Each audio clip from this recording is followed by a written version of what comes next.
Jordan Peterson's statement, "A harmless man is not a good man. A good man is a very, very dangerous man who has that under voluntary control," is frequently invoked, particularly in the realm of the men's movement. It's a powerful assertion, one that undoubtedly sparks contemplation. While I deeply respect Peterson as an intellectual powerhouse, I feel it necessary to offer an alternative perspective rooted in my experiences both in the martial arts community and my personal journey.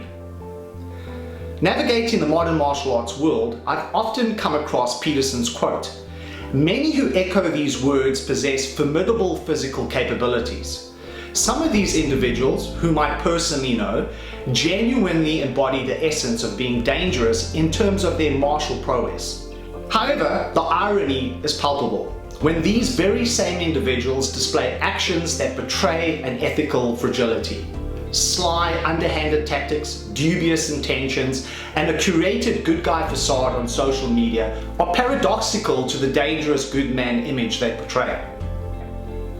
Allow me to delve into my past to shed light on this. Growing up on the south side of Johannesburg in government housing, I was acutely aware of the dangerous men around me. They were a constant presence, a tangible reminder of the toughness of the environment. However, a revelation came with maturity. Not all dangerous men were alike. Some sought confrontations, eager to establish dominance.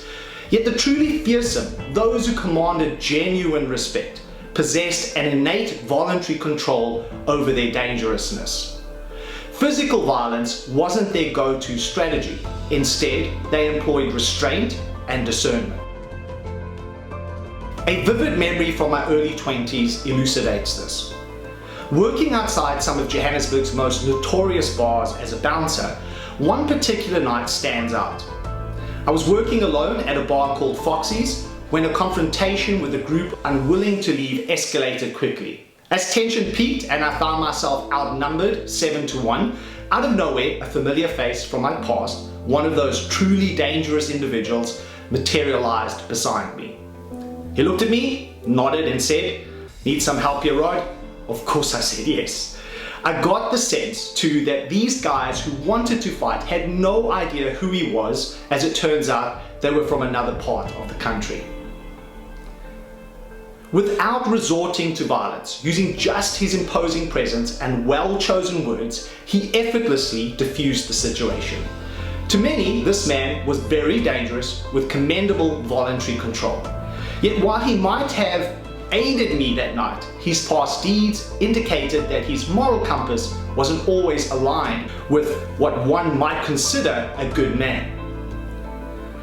My childhood was filled with such complex characters and devoid of traditional male role models, and as such, it played a pivotal role in shaping my perceptions.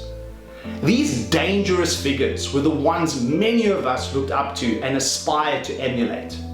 Herein lies the crux of my contention with Peterson's quote. As a youngster, I epitomized the harmless archetype. I was mild-mannered, avoided confrontations, and favored peace in an environment that often demanded the opposite. Ironically, according to the good adults around me, I was one of the good kids. Fast forward through years of first-hand exposure to violence, several years as a bouncer, and decades of teaching self-preservation, I've distilled my understanding of what it means to be a dangerous man. This man is fiercely self-reliant, yet can humbly ask for assistance. He rejects the toxic stereotypes of alpha maleness and machismo, advocating for vulnerability and compassion. He's equally adept at standing up for the vulnerable as he is at expressing his deepest emotions. He embodies strength and empathy, often choosing the path of peace over confrontation. When faced with a decision to act with his heart or his fists, the heart invariably triumphs. While Peterson's intent behind his statement might align with this nuanced understanding, its popular interpretation, especially among men, seems to be amiss. Clearly, we must strive to champion a definition of dangerous that prioritizes character strength over mere physical might.